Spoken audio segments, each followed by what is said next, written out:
Good morning, Honors 11. These are my lovely flowers from, I don't remember where. Anyway, it doesn't matter. I just thought I'd start you off on a much nicer image than my face. I'm about to walk you through a quotation example analysis. We haven't done one of these since we were doing Gatsby, so I thought it would be good for me to model how we do that process before I release you and ask you to do it on your own. So, don't mind me while I post my camera here on a stack of soup cans because that's how things are going here at my house in technology. So, so the first thing you can see here is, you remember this sheet? Maybe they look like this. The reminders about what we're going to do, how we're going to look at our quote. So the quote that I chose is from chapter 14 of Catch-22. This is about 4 pages into chapter 14. In my book, it's page 143, but that might be different in yours.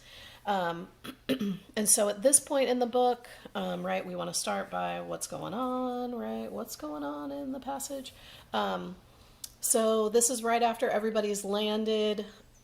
Not everybody. Yossarian and his crew have landed after turning around at the beginning of the first mission to Bologna, right? So Yossarian had ripped out his intercom, excuse me, sorry, and told Kid Samson, right, plane's broken, we got to turn around, we can't do this mission.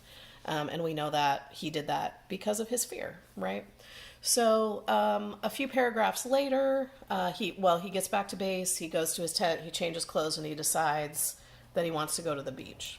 And so as he's walking to the beach, that's when this quotation happens. And it's really about Yossarian encountering all of these mushrooms that are growing along the path to the beach and his reaction to them. So again, with my high technology here. When we think about the quote that we're choosing, and then just FYI, this is about 10 lines of text in the novel. And so that would probably be a good measure to use. It doesn't have to be exactly 10, but it definitely should be more than 5, right? Like you want a good enough chunk that you're going to be able to have something to say about it. So you choose your quote, and then you think to yourself, all right, what's this quote doing in this novel? Is it advancing the plot? Is it telling us something about character? Or is it really explaining theme in some way?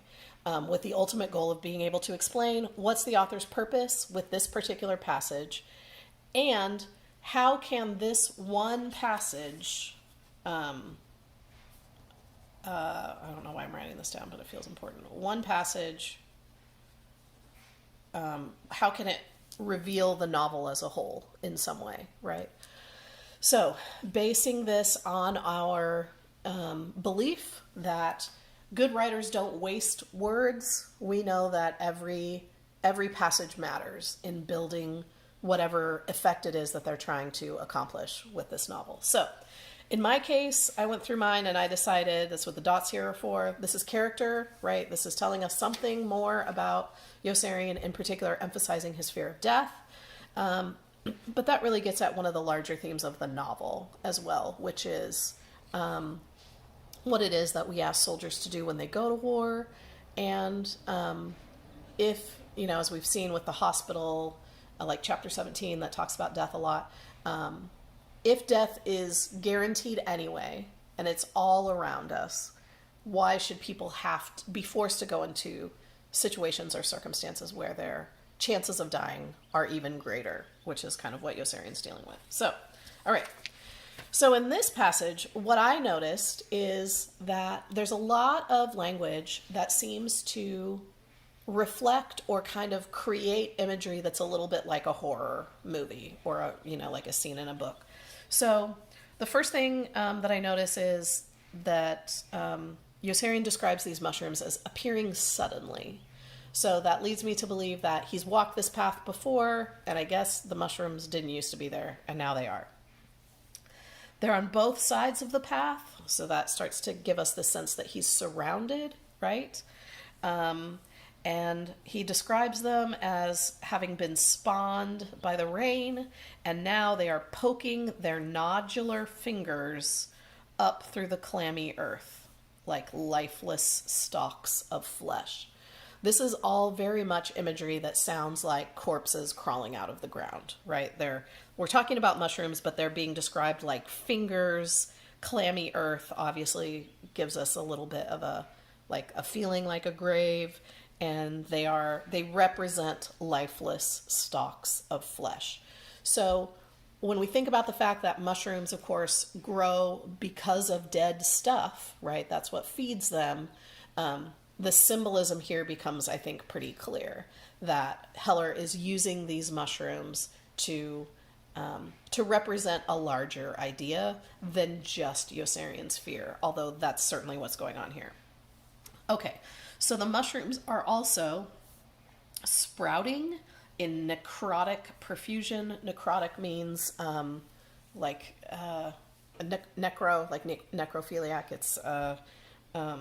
It's death, like deathly profusion everywhere. And he feels like he sees them everywhere he looks, and they seem to be proliferating right before his eyes.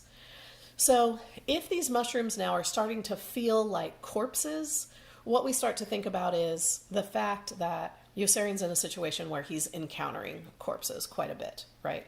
Soldiers are dying. They're dying every single day. And it becomes clear that maybe these mushrooms then are representing those dead soldiers, right? So and that they are proliferating right before his eyes, which of course, in Yossarian's perception, it's not that far off the mark, right? People are dying. They're dying every single day. And he is afraid, as we know. He's afraid of joining them. He's afraid of becoming one of those dead soldiers.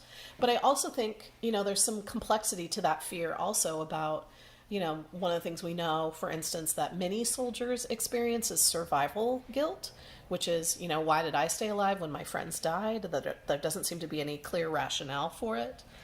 And particularly in this moment where his crew has given up on a particular mission, and they land, they'd been celebrating in the plane. They're excited, like, yay, we're gonna skip this mission. It's great. But as soon as they hit the ground, Heller tells us that there's a dramatic change in mood. And that seems to, at least to me as a reader, seems to be connected somehow to their realization when they get to the ground that the reason they're the only ones there is that everybody else is still up in the air. And so while they may have saved themselves momentarily, of course, because there's gonna be another mission, that other people could be in the air dying right now, right? And so while we know that Yossarian, particularly, his interest in self-preservation is really the strongest instinct that he has, he's not a monster, and he's not interested in seeing lots of other people die. So as he keeps going, right, there's thousands of these mushrooms, and they're swarming as far back as he can see.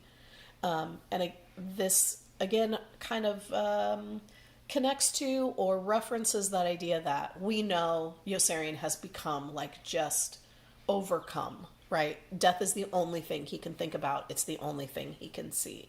So even while here he is walking to the beach, which is supposed to be like a relaxing, kind of peaceful activity, the fear of death is chasing him even in that moment, right? Even as he's going to the beach. So they're swarming. It's all he can see. They are swelling in size and multiplying in number. It just in the moments as he's looking at them. So his reaction, of course, is he hurries away from them with a shiver of eerie alarm. Again, kind of that horror movie or, being that kind of fear. And he does not slacken his pace until the soil crumbles to dry sand beneath his feet and they had been left behind. So he leaves the mushroom behind, but I would argue crumbling to dry sand, this is not safety, right? That's not what safety sounds like. It doesn't sound like dry ground crumbling beneath your feet. And so I think this is Heller's way also of reminding us that just because he's able to get away from the mushrooms in this moment and the way that they represent death to him does not mean that he's safe. There's going to be another mission. There are going to be, he is going to continue to be afraid of death and afraid of joining, as he talks about earlier in the book, the Snowdens of yesteryear. Because we know that Snowden has become the symbol of all dead soldiers to him, because it's the point at which that death really became real to him, right? We know that's when his this obsession and this overwhelming fear of death started. I think he also recognizes that Snowden is just one of many, right? There's so many soldiers who have died in war, and how many of those names do we know? And so dying isn't just, I think for him, it's not just about losing his life, which obviously is a huge part of it, but it's also just part of becoming this nameless, right, mass of corpses and dead bodies that don't matter to anyone.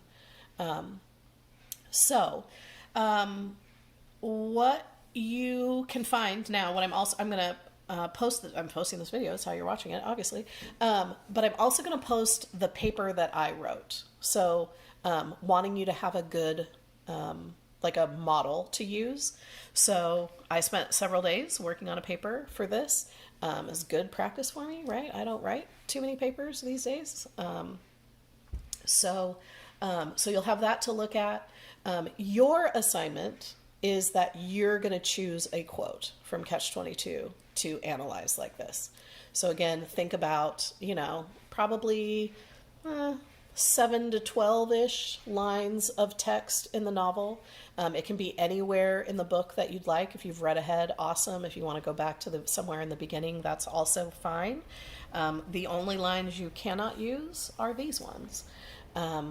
And I would also just remind you that I can access things like SparkNotes and stuff just as easily as you can. I know there's lots and lots of stuff out there about significant quotes and significant quotes explained. Those can be really valuable resources, but I would caution you about relying too heavily on something like that, okay? So I'm going to post a blank sheet like this so that you can have this list if you want it to go through. And then, like I said, I'll post the sample paper that I wrote, and we will talk in our meeting about how much time we think this is going to take and when you would like it to be due. And all right, 13 minutes. I was shooting for 10. I'm really sorry. Talk to you later. Bye.